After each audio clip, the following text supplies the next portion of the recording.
Assalamualaikum warahmatullahi ta'ala wabarakatuh. Bismillahirrahmanirrahim. Alhamdulillahirabbil alamin. Hamdan yuafi ni'amahu wa yukafi'u mazidah. Ya Rabbana lakal hamdu kama yanbaghi li jalali wajhikal karim wa li 'azimi sultanik. Subhanakallahumma la nuhsi thana'an 'alaika anta kama athnaita 'ala nafsik. Falakal hamdu hatta tarda wa lakal hamdu idza radid wa lakal hamdu ba'da ridha. Allahumma salli wa sallim ala sayyidina Muhammadin fil awwalin wa salli wa sallim ala sayyidina Muhammadin fil akhirin wa salli wa sallim ala sayyidina Muhammadin fi kulli waqtin wa hin. Allahumma nawaitu ta'alluma wa ta'lim wal istifadata wal ifadah wal hatha ala tamassuki bi kitabillah wa sunnati rasulih wa dalalata ala al khair. Rabbi shrah li sadri wa yassir li amri wahlul 'uqdatan min lisani yafqahu qawli. Amin ya rabbal alamin. Allahumma inna na'udzubika min ilmin la yanfa' wa qalbin la yakhsha' wa 'amalin la yurfa' wa du'ain la yustajabu bi rahmatika ya arhamar rahimin. Pemirsa yang dirahmati Allah Subhanahu wa taala, senang sekali kami beserta seluruh kru Qalbun Salim pada kesempatan kali ini bisa menyapa di layar kaca panjenengan semuanya dengan acara yang kita cintai bersama, Qalbun Salim Nasional Televisi. Semoga pada kesempatan kali ini Allah masih senantiasa memberikan kita kebugaran, kesehatan, kekuatan untuk selalu beramal soleh dan beribadah kepada Allah Subhanahu wa taala, dan semoga di sisa umur kita diberikan kesempatan dan kekuatan lagi oleh Allah Subhanahu wa taala, dan kita ketika menghadap Allah diberi rezeki berupa husnul khatimah. Amin ya rabbal alamin.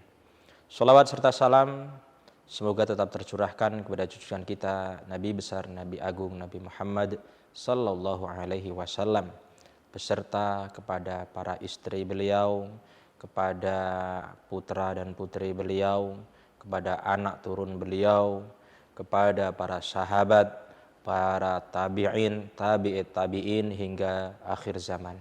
Allahumma salli ala sayyidina Muhammad wa ala alihi wa sahbihi ajma'in. Pemirsa yang dirahmati Allah Subhanahu wa taala, kali ini di hadapan saya ada sebuah kitab yang judulnya Manhajus Salaf fi Fahmin Nusus Bainan Nadhariyah wa Tatbiq. Kitab judulnya Manhajus Salaf, metodologi ulama salaf dalam memahami nas-nas ayat Al-Quran dan hadis-hadis Nabi Sallallahu Alaihi Wasallam. Kitab ini adalah karya Sayyid Muhammad bin Alawi Al-Maliki Al-Makki, ya, atau biasa kita sebut dengan Sayyid Muhammad atau Sayyid Maliki. Baik, dalam kitab ini Sayyid Maliki mengutip satu ayat yang difirmankan oleh Allah Subhanahu wa taala dalam surat Al-Hujurat ayat 13. A'udzu billahi minasyaitonir rajim. Bismillahirrahmanirrahim.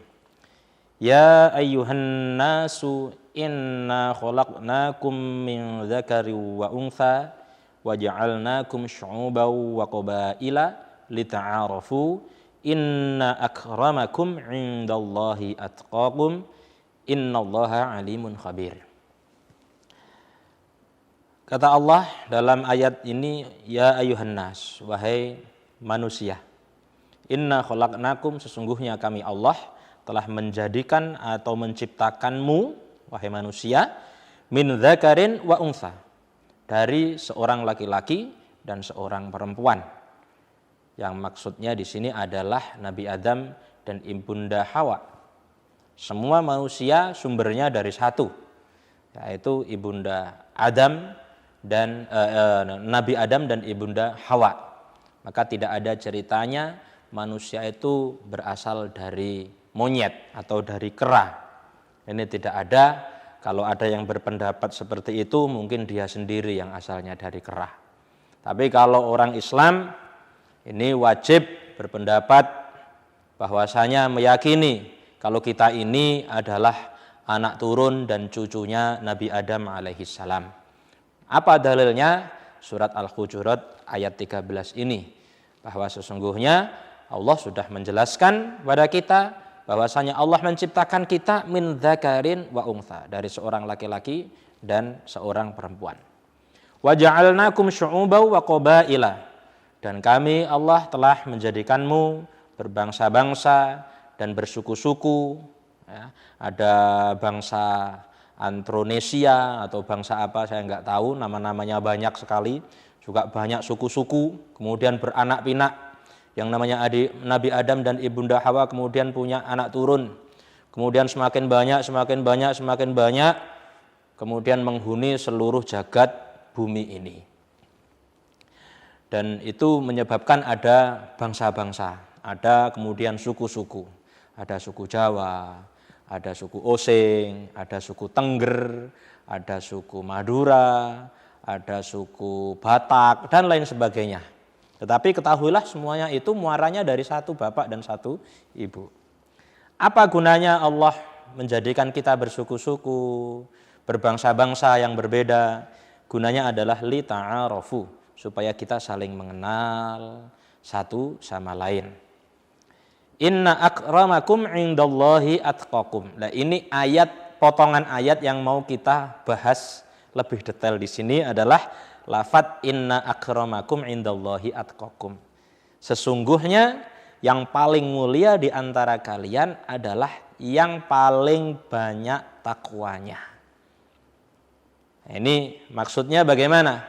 Orang yang paling mulia di sisi Allah Subhanahu wa taala, menurut Allah Subhanahu wa taala, itu bukan karena sukunya, bukan karena negaranya, bukan karena warna kulitnya. Misalnya kita mungkin berpendapat kalau warna kulit, kalau kulitnya makin putih itu berarti makin dekat sama surga. Enggak juga. Kalau misalnya dia ada orang kaya, oh berarti lebih dekat dengan surga dia orang kaya. Enggak mesti. Oh kalau misalnya anggota DPR, anggota dewan, atau kepala dinas atau PNS, oh berarti jaminan bahwasanya dia lebih soleh. Enggak juga. Mungkin saja orang yang paling hitam itulah yang lebih dekat dengan surga, yang lebih dekat dengan takwa.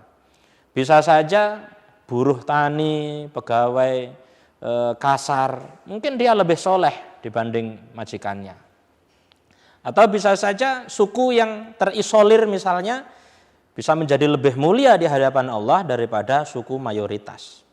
Jadi kita tidak dibedakan dengan warna kulit, enggak dibedakan dengan harta dunia, enggak dibedakan dengan jabatan, dengan popularitas, atau misalnya kalau subscribernya makin banyak itu makin dekat dengan surga, ya enggak mesti. Nah, kalau followernya semakin banyak, misalnya sampai 10M, apakah dia berarti lebih soleh daripada yang lain? Enggak mesti. Nah, kepopuleran itu tidak menjamin bahwasanya dia lebih mulia di hadapan Allah Subhanahu wa taala.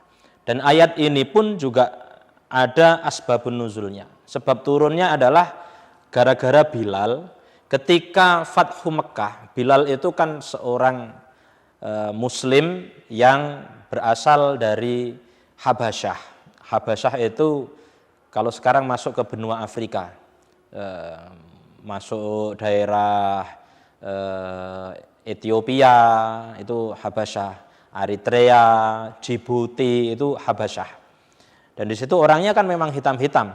Somalia, ya, Ethiopia kan orang-orangnya hitam. Nah, beda dengan warna kulit orang Mekah pada saat itu. Beda dengan warna kulit orang Madinah pada saat itu. Nah, ketika Rasul Shallallahu Alaihi Wasallam menaklukkan kota Mekah dengan istilah Fathu Mekah, maka Rasul memerintahkan Bilal untuk azan. Nah, ketika para sahabat melihat, loh kok yang azan ini Bilal, ini pada ngomong gerundeng.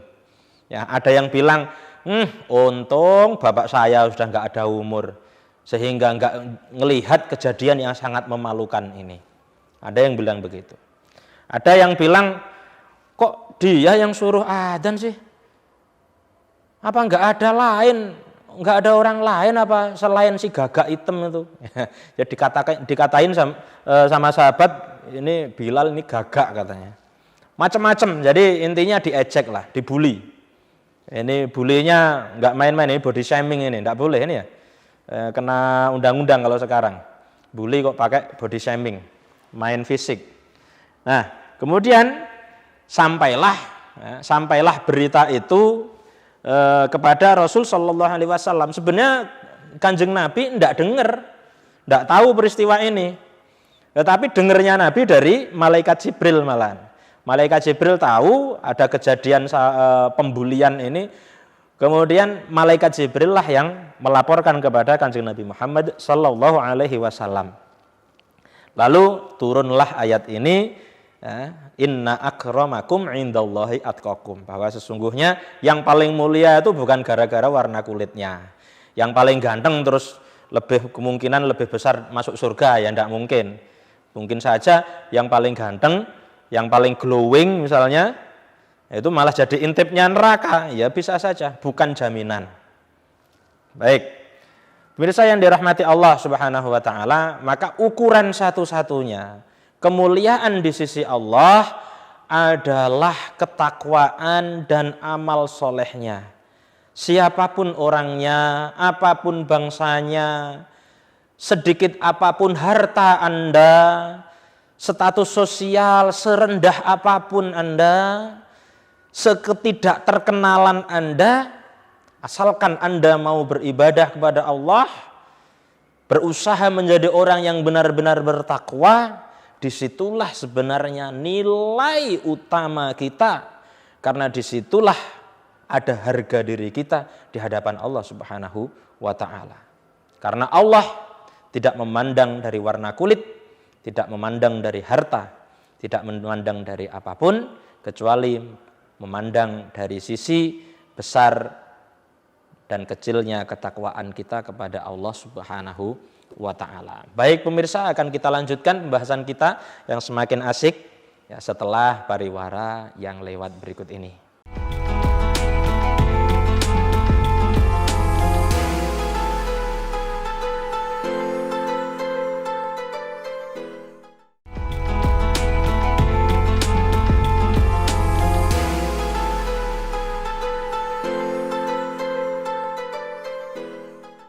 Baik pemirsa Kolbun Salim NTV yang dirahmati Allah Subhanahu wa ta'ala dimanapun Anda berada. Kita tadi sudah bahas tentang satu ayat di dalam surat Al-Hujurat, tepatnya ayat ke berapa tadi? 13. Bahwasanya yang paling mulia di hadapan Allah itu menurut Allah adalah sesuai dengan kadar ketakwaannya. Senada Rasul Shallallahu Alaihi Wasallam juga bersabda dalam hadis beliau yang diriwayatkan oleh Abu Hurairah, Rasul Shallallahu Alaihi Wasallam bersabda, Innallaha la yanzuru ila suwarikum wa amwalikum walakin yanzuru ila qulubikum wa a'malikum. Ini hadis terkenal sekali, bahwasanya sungguhnya Allah tidak melihat kepada bentuk kalian, mbuh itu bentuknya cebol atau tinggi sampai dibuli genter, atau itu gemuk sampai dibuli angka 0, atau mungkin saking kurusnya atau macam-macamnya, warna kulitnya gelap atau mungkin warna kulitnya terlalu putih, terlalu merah dan lain sebagainya. Allah nggak peduli, ya. Allah nggak memandang dari sisi itunya. Wa amwalikum, juga Allah nggak memandang dari sisi kekayaan kita. Jadi nggak usah pede lah. Kalau kita kaya tapi nggak sodako, ya buat apa gitu. Kalau sampean kaya, duitnya bermiliar-miliar, tapi tukang ngapusi orang, ya buat apa? Ya. Kalau sampean duitnya kaya, tapi sumbernya dari yang tidak halal, buat apa? Kalau kita kaya raya, sawah banyak, tapi mendolimi orang, tapi tidak ada gunanya. Ya, tidak ada gunanya dan tidak ada harganya di hadapan Allah Subhanahu wa ta'ala. Kemudian ada hadis yang lain yang diriwayatkan oleh Abi Dzar. Rasul sallallahu alaihi wasallam bersabda, "Ungdur fa innaka lasta bi khairin min ahmar wala aswad illa an tufaddilahu bi taqwallah." Nah, ingatlah, lihatlah, sungguhnya kamu itu enggak ada bedanya sama yang merah, yang warna kulitnya merah, warna kulitnya hitam. Kamu enggak ada bedanya, kecuali ada perbedaan di hadapan Allah dari sisi ketakwaannya.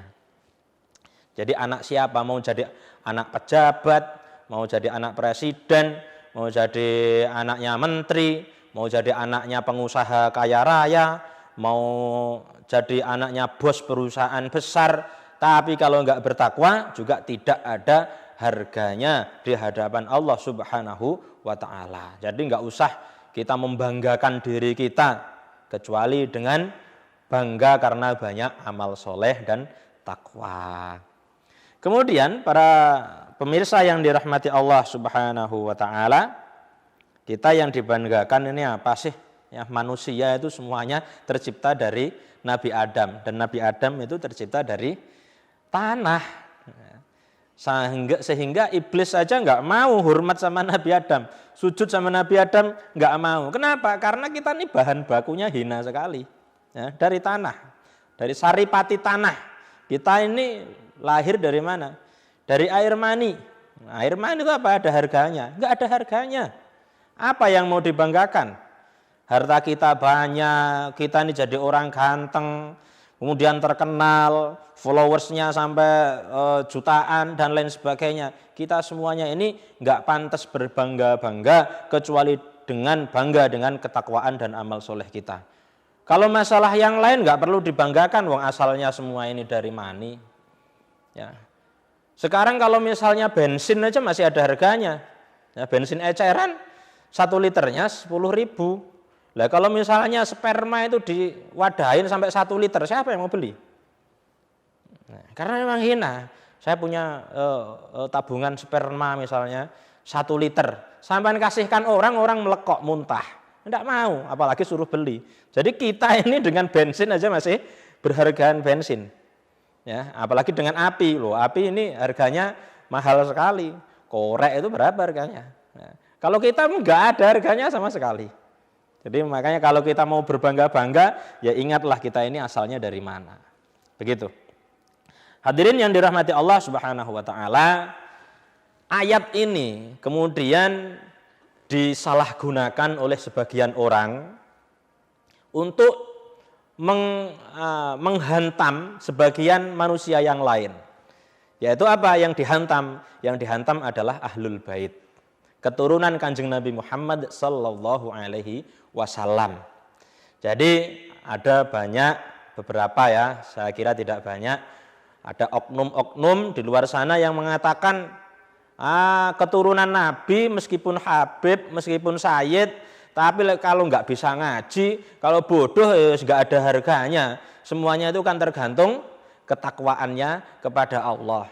Kalau ada Habib, kalau ada keturunan Nabi, tapi tambeng, tapi maksiat, ya, kemudian ya tidak pernah sholat jamaah misalnya, atau biasa-biasa saja ilmunya, kesolehannya ya biasa-biasa saja, ya tidak ada apa-apanya. Tidak ada apa-apanya, yes, sama. Kenapa? Karena semuanya itu tergantung takwanya masing-masing. Meskipun keturunan Nabi, tapi kalau ada orang lain yang lebih bertakwa, berarti ya derajatnya tinggian orang itu. Nah, ini ada beberapa oknum mengatakan seperti itu. Nah, kita akan coba bedah pemahaman ini betul atau tidak. Baik, para pemirsa yang dirahmati Allah Subhanahu wa ta'ala, sebelum kita melangkah lebih jauh, alangkah kita mengenal dulu apa yang dimaksud dengan ahlul bait. Ahlul bait yaitu ya keluarga Nabi Muhammad sallallahu alaihi wasallam. Ayat yang menjelaskan tentang keistimewaan ahlul bait itu ada diantaranya di dalam surat Al-Ahzab ayat 33. A'udzubillahi minasyaitonirrajim. Bismillahirrahmanirrahim. Innama yuridullahu liyudhiba ankumur rijsa ahlal baiti wa yutahhirakum tathira. Innama yuridullahu liyudhiba. Sungguhnya Allah itu menginginkan atau berkehendak untuk menghilangkan ankum dari kalian ar-rijsa, kotoran. Siapa kalian yang dimaksud? Ini siapa maksudnya? Allah ingin menghilangkan kotoran dari diri kalian. Kalian ini maksudnya siapa? Ahlal baiti, yaitu keluarga Nabi Muhammad sallallahu alaihi wasallam. Ini keistimewaan. Ya, yang namanya keluarga Nabi itu memang oleh Allah dikehendaki untuk bersih dari kotoran. Wa yutahhirakum tadhira, dan Allah berkehendak untuk menginginkan untuk yutahhirakum, mensucikan, tadhira, dengan sebenar-benarnya sampai suci. Jadi ahlul bait itu suci, ahlul bait itu terhormat, ahlul bait itu punya kedudukan khusus di sisi Allah Subhanahu wa taala. Kemudian ahlul bait itu siapa? Ahlul bait itu ada beberapa pendapat. Di antaranya yang namanya ahlul bait itu adalah ahlul kisah. Ahlul kisah itu apa? Ahlul kisah. Kisah itu adalah penutup atau bisa kita katakan surban. Jadi suatu hari Kanjeng Nabi Muhammad SAW memanggil putri beliau Sayyidatina Fatimah Az-Zahra beserta kedua putra beliau yaitu Sayyid Hasan dan Husain. Kemudian memanggil juga Sayyidina Ali karramallahu wajhah. Ini 4 orang ini dipanggil, kemudian dibentangkan ridaknya Kanjeng Nabi. Kain itu dibentangkan begitu, jadi ada 5 orang beserta Kanjeng Nabi. Kemudian Kanjeng Nabi membacakan ayat ini. Innama yuridullahu liyudhiba ankumur rijsa ahlal baiti wa yutahhirakum tadhira. Jadi yang dimaksud adalah siapa? Ya 4 orang ini, Sayyidatuna Fatimah, kemudian Sayyidina Ali karramallahu wajhah beserta kedua putra beliau yaitu Sayyid Hasan dan Husain. Pendapat yang lain mengatakan yang namanya ahlul bait ya ahlul kisah tersebut ya, tentunya beserta anak keturunan beliau, keturunan Hasan dan Husain itu otomatis. Dan plus ditambah siapa? Ditambah istri-istri Kanjeng Nabi Muhammad sallallahu alaihi wasallam. Karena istri beliau termasuk keluarga ya. Yang namanya istri itu ya keluarga. Itu sudah bukan sesuatu yang asing lagi. Yang namanya keluarga itu diantaranya adalah istri. Pendapat yang ketiga adalah Bani Hashim dan Bani Muthalib. Yang namanya Ahlul Bait ini adalah Bani Hashim dan Bani Muthalib. Siapa Bani Hashim dan Bani Muthalib?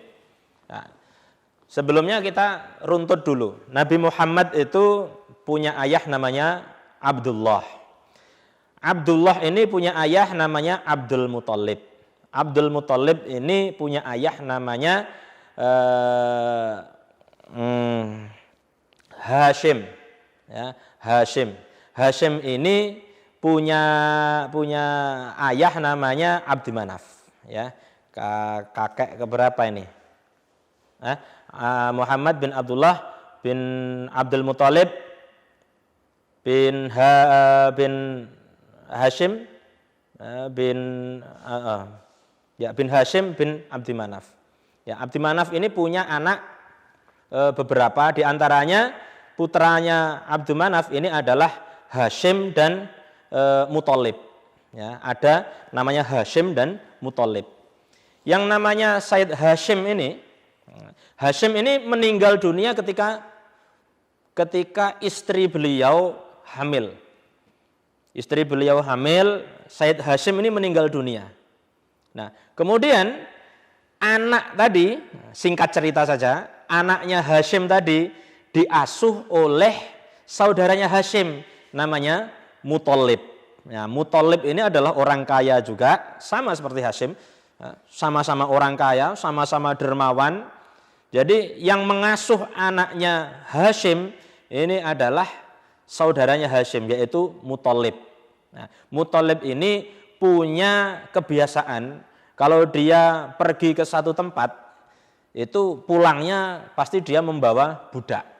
Jadi Sayyid Muthalib ini kolektor budak, ya, kolektor budak.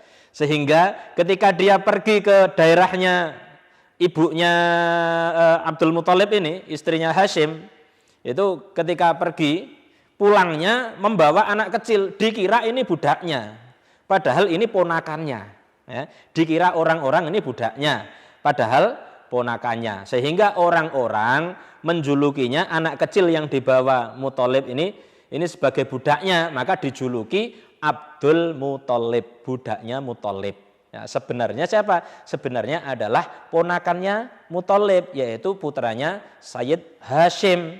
Tetapi karena orang-orang ini menganggap si anak kecil ini adalah budaknya Muthalib, budaknya Muthalib, maka orang-orang menjuluki Abdul Muthalib, dan Abdul Muthalib itulah kakek Kanjeng Nabi Muhammad sallallahu alaihi wasallam.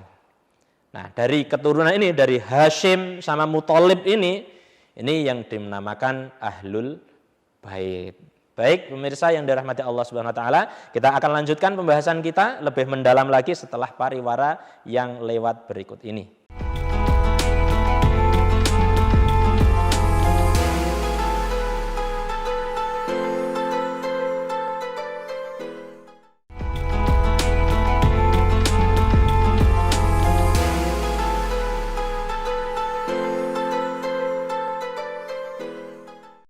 Baik pemirsa Qalbun Salim yang dirahmati Allah Subhanahu wa taala, kita lanjutkan pembahasan kita tentang Ahlul Bait yang tadi sempat terputus oleh iklan.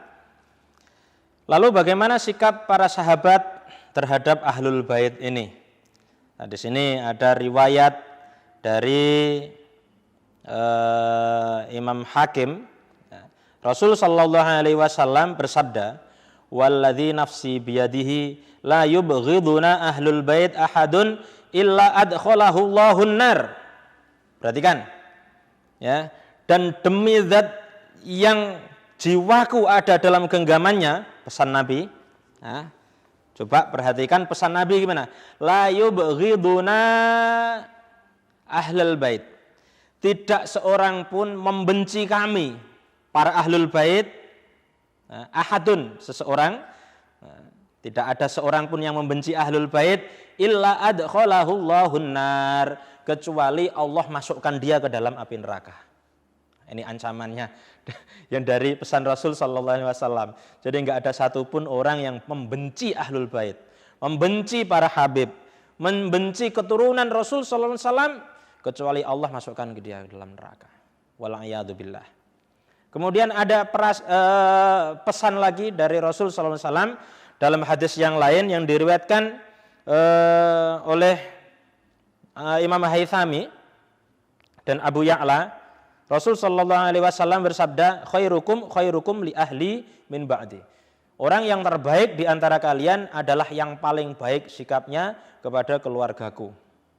Maksudnya keluarga ini gimana? Ahlul bait. Ahlul bait ya anak turun beliau Kanjeng Nabi Muhammad sallallahu alaihi wasallam. Kalau kita pakai pendapat yang pertama ya ahlul kisah tadi, ya orang-orang yang ditutupi oleh Nabi Shallallahu Alaihi Wasallam dengan ridha beliau, ya, atau pendapat yang lainnya adalah Bani Hashim dan Bani Muthalib. Ala kulli hal, para habaib yang ada di sekarang ini di sekitar kita, para sayyid di sekitar kita ini, ala kulli hal beliau adalah Bani Hashim. Ala kulli hal beliau ini adalah anak turun Nabi Muhammad SAW, putra dari Sayyidah Fatimah Az-Zahra dan Sayyidina Ali.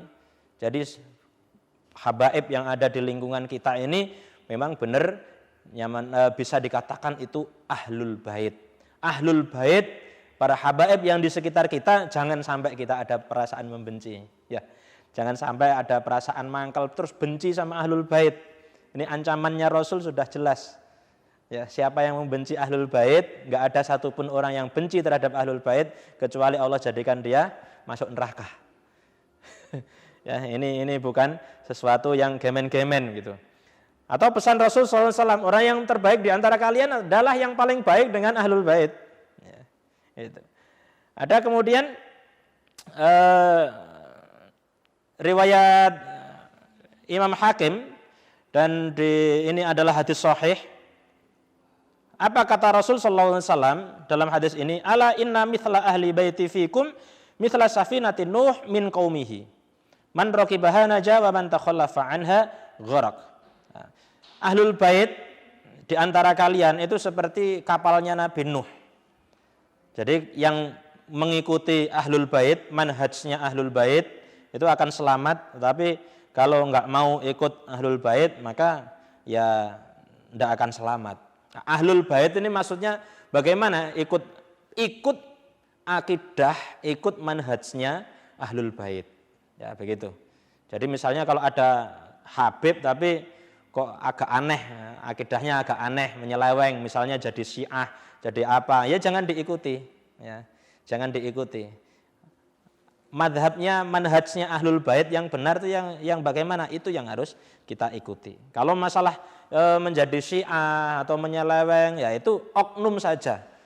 Tetapi bagaimanapun dia, tetap kita harus ada rasa cinta, harus ada rasa hormat, memuliakan Ahlul Bait. Bukan karena ilmunya, bukan karena apa-apanya, tapi karena di situ ada darah Kanjeng Nabi Muhammad sallallahu alaihi wasallam. Allahumma shalli ala sayyidina Muhammad wa ala ali sayyidina Muhammad. Di sini ada pesan lagi dari Rasul sallallahu alaihi wasallam dalam hadis beliau, dan ini adalah hadis sahih diriwayatkan oleh Imam Muslim. Rasul sallallahu alaihi wasallam bersabda, "Ana tarikun fikum tsaqalain." Aku meninggalkan kepada kamu dua hal yang berat. Awwaluhuma kitabullah fihil huda wan nur. Fakhudhu bi kitabillah wastamsaku bihi. Intinya yang pertama yang diwariskan oleh Rasul sallallahu alaihi wasallam adalah kitab Al-Qur'an. Kemudian wa ahli baiti. Yang kedua yang ditinggalkan oleh Kanjeng Nabi adalah anak turun beliau, yaitu Ahlul Bait.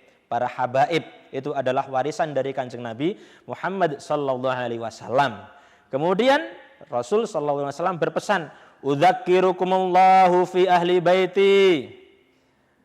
Aku mengingatkan engkau tentang Ahlul Bait. Aku mengingatkan engkau, waspada engkau.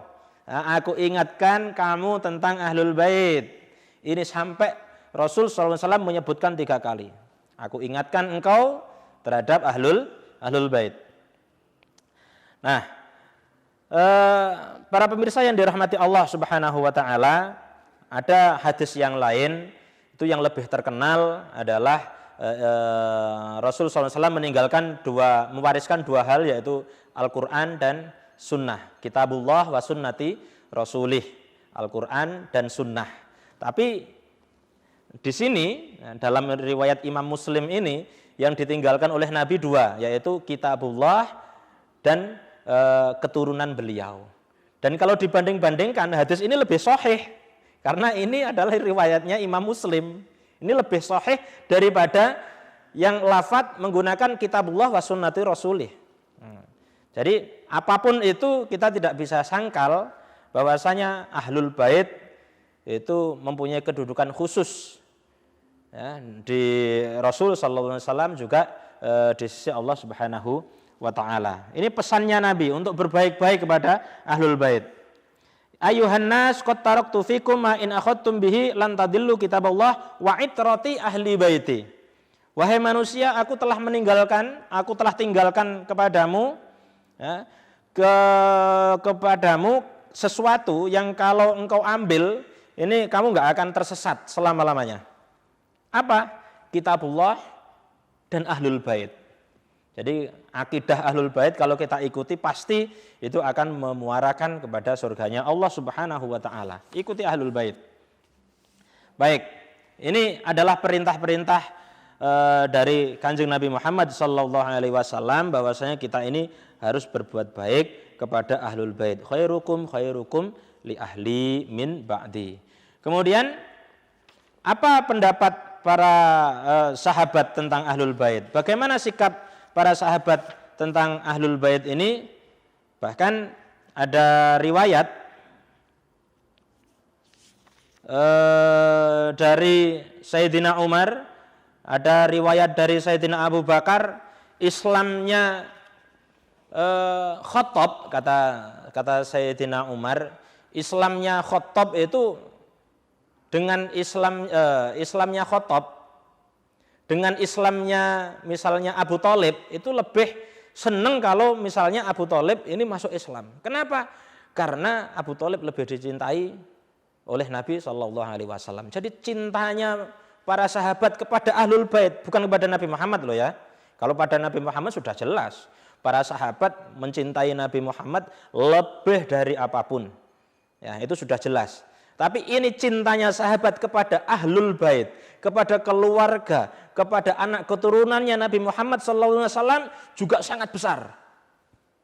Jadi kita ini siapa? Sahabat bukan, tabi'in bukan, ulama bukan. Ya, jangan sampai kita membenci ahlul bait. Ya, kalau kita membenci ahlul bait, terus kita ini yang dicontoh siapa? Apakah Sayyidina Umar? Sayyidina Umar itu sangat memuliakan dan mencintai ahlul bait. Apakah Sayyidina Abu Bakar? Abu Bakar itu lebih mencintai keluarganya Nabi dibanding keluarganya sendiri. Dan para sahabat begitulah. Manhajnya para sahabat, ya, sikapnya para sahabat kepada ahlul bait selalu memuliakan. Baik, para pemirsa yang dirahmati Allah Subhanahu wa taala, maka kita ketika diwajibkan untuk memuliakan ahlul bait itu adalah suatu kewajiban. Kewajiban dari seorang muslim atau seorang mukmin diantaranya adalah mencintai ahlul bait, keturunannya Kanjeng Nabi Muhammad sallallahu alaihi wasallam. Kalau cinta ulama bagaimana? Ya harus cinta ulama. Cinta ahlul bait ya harus, apalagi ada ahlul bait yang statusnya juga ulama. Ahlul bait kok alim, wah ini malah double kemuliaannya. Jadi Kanjeng Nabi Muhammad SAW mewariskan dua, yang pertama adalah Al-Quran, yang kedua adalah ahlul bait di dalam hadis tadi. Al-Quran ini yang menguasai siapa? Al-Quran yang menguasai adalah para ulama. Maka ulama warathatul anbiya, pewaris Nabi itu adalah ulama. Karena ulama ini mewarisi apa? Mewarisi ilmunya Nabi Muhammad SAW yang terkandung di dalam Al-Quran. Kemudian yang kedua, pewarisnya Nabi adalah para habaib, para sayyid, para sadah. Ya, ini adalah pewarisnya Kanjeng Nabi Muhammad SAW. Kalau para ulama tadi mewarisi ilmunya Nabi Muhammad SAW, tetapi kalau para habaib mewarisi darah dagingnya Kanjeng Nabi Muhammad sallallahu alaihi wasallam. Allahumma shalli ala sayyidina Muhammad wa ala ali sayyidina Muhammad. Cintai ahlul bait, cintai ahlul bait, cintai ahlul bait. Karena warisannya Nabi Muhammad sallallahu alaihi wasallam sekali lagi dua, ya, Al-Qur'an dan ahlul bait.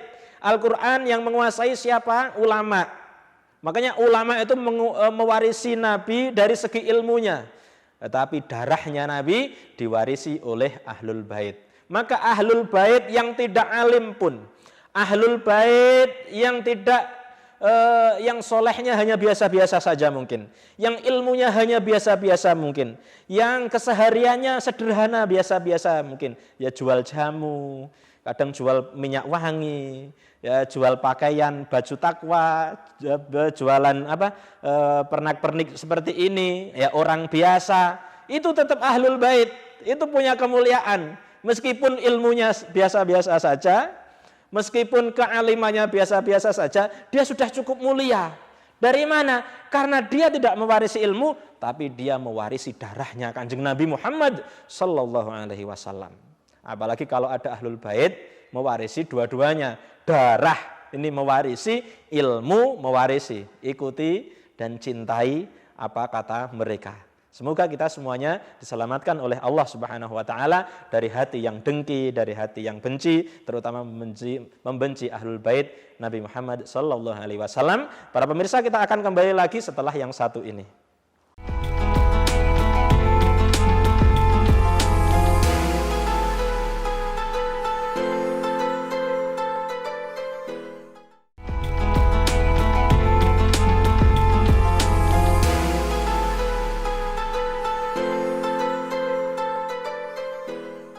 Para pemirsa yang dirahmati Allah Subhanahu wa taala, kita jumpa lagi pada season keempat acara favorit kita, yaitu Qalbun Salim Nasional Televisi.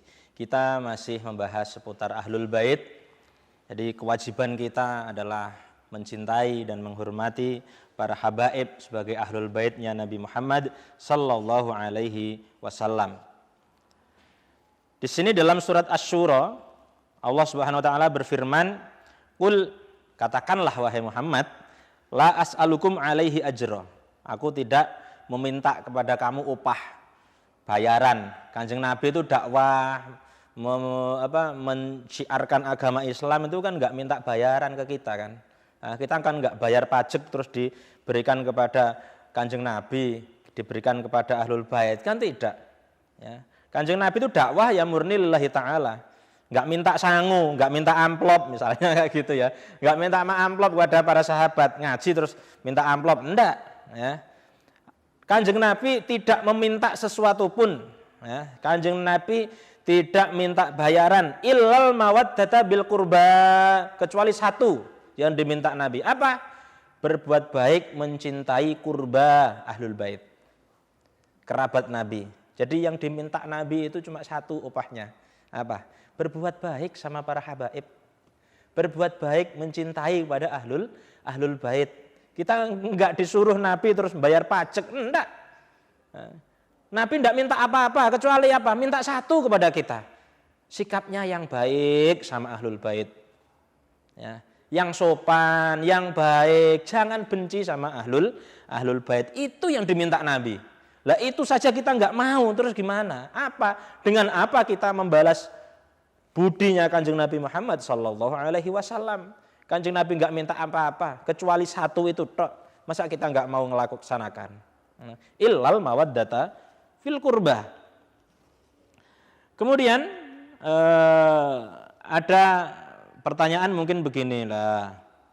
Tapi kan kalau ada Ahlul Bait tapi sikapnya buruk, saya dizolimi dan lain sebagainya, ya itu kan beda. Misalnya ada utang piutang atau ada apa kezoliman yang dilakukan Ahlul Bait kepada kita. Yang namanya kezoliman, yang namanya syariat ya harus ditegakkan. Kalau misalnya ada Ahlul Bait utang sama kita, ya kudu nyaur gitu loh. Itu hubungannya karena syariat, tidak ada hubungannya dengan memuliakan gitu. Apakah harus kemudian kalau ada Ahlul Bait utang kepada kita terus diikhlaskan, terus mendolimi kita diam aja misalnya.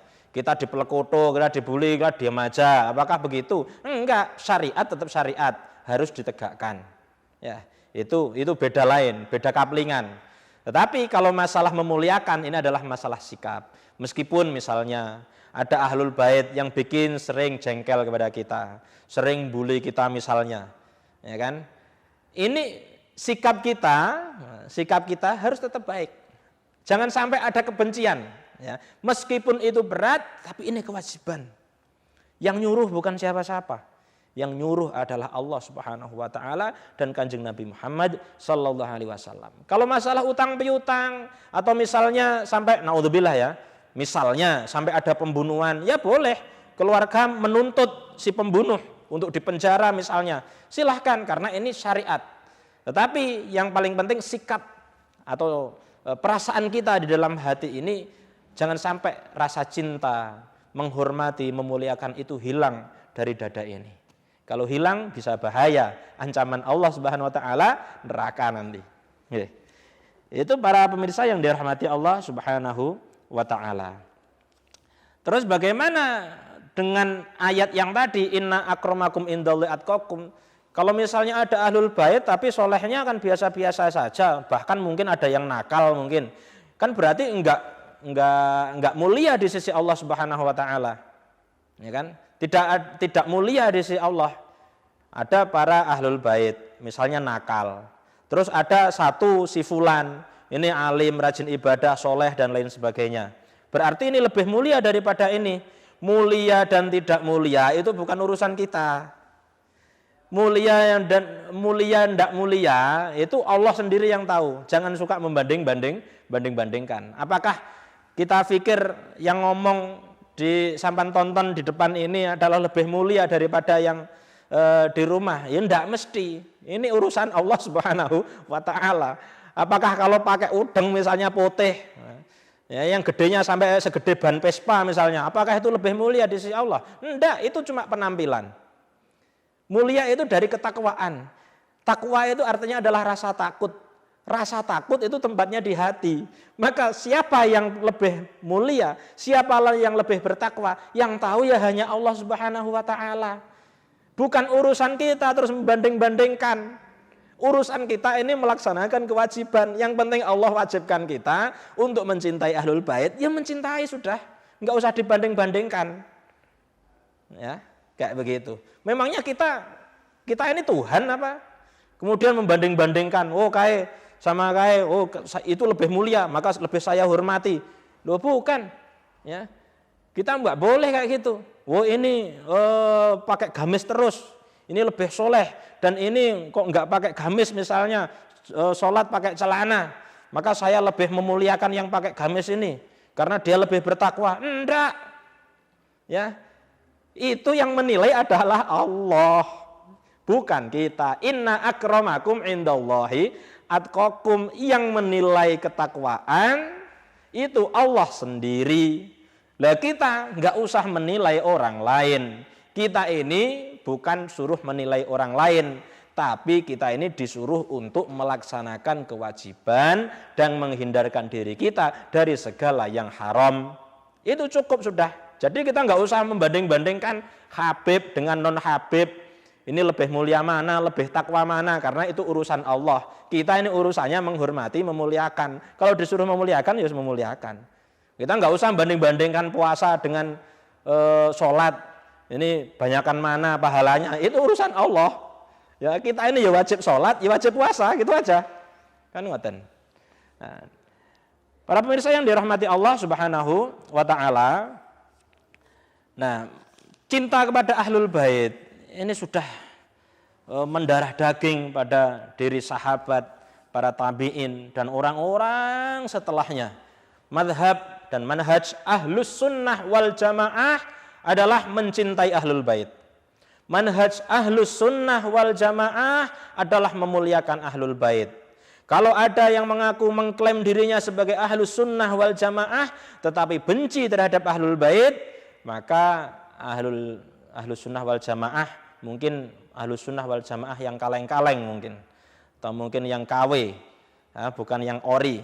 Karena pendahulu kita, para ulama kita semuanya mencintai Ahlul Bait Kanjeng Nabi Muhammad sallallahu alaihi wasallam. Dan kita nggak tahu kalau misalnya ada Ahlul Bait yang semasa hidupnya bareng kita ini nakal, kita kan nggak tahu. Nanti ketika tuanya tobat terus menjadi orang yang lebih soleh dari kita, kan nggak tahu. Itu semuanya rahasia di genggaman Allah Subhanahu wa taala. Nah, kalau misalnya kita takut, wah saya ini kalau campur sama para Ahlul Bait, ini saya takut karena budayanya beda, kebiasaannya beda, kemudian cara guyonnya beda. Misalnya kalau Ahlul Bait kalau lagi guyon kan mungkin beda dengan cara kita guyonan. Daripada mangkel ini bagaimana untuk menjaga hati? Daripada mangkel, sampean gumbul, sampean campur sama Ahlul Bait, sampean takut untuk menyakiti Ahlul Bait atau ada rasa benci terhadap Ahlul Bait, mendingan apa? Mendingan enggak usah kumpul, menjauh dari para habaib, menjauh dari para Ahlul Bait, daripada kita dekat dengan Ahlul Bait tapi enggak bisa menjaga hati.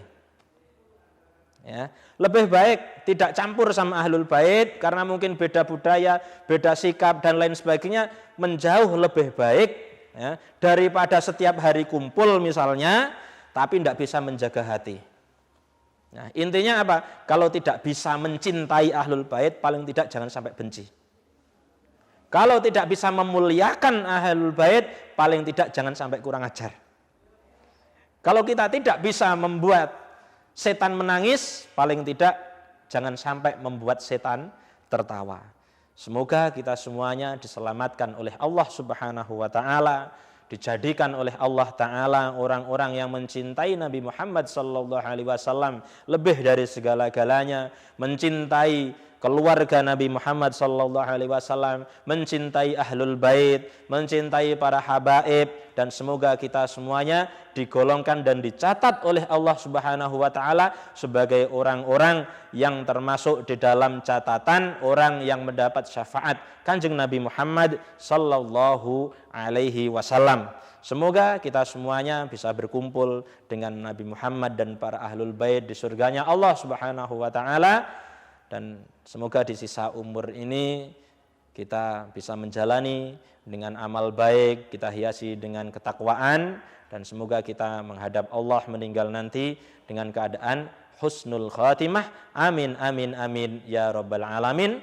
Sekian cukup dari kami, karena kita sudah ada di penghujung acara. Ihdinas siratal mustaqim, wallahul muwafiq ila aqwamit thoriq, wal afu minkum. Tsumma assalamu alaikum warahmatullahi wabarakatuh.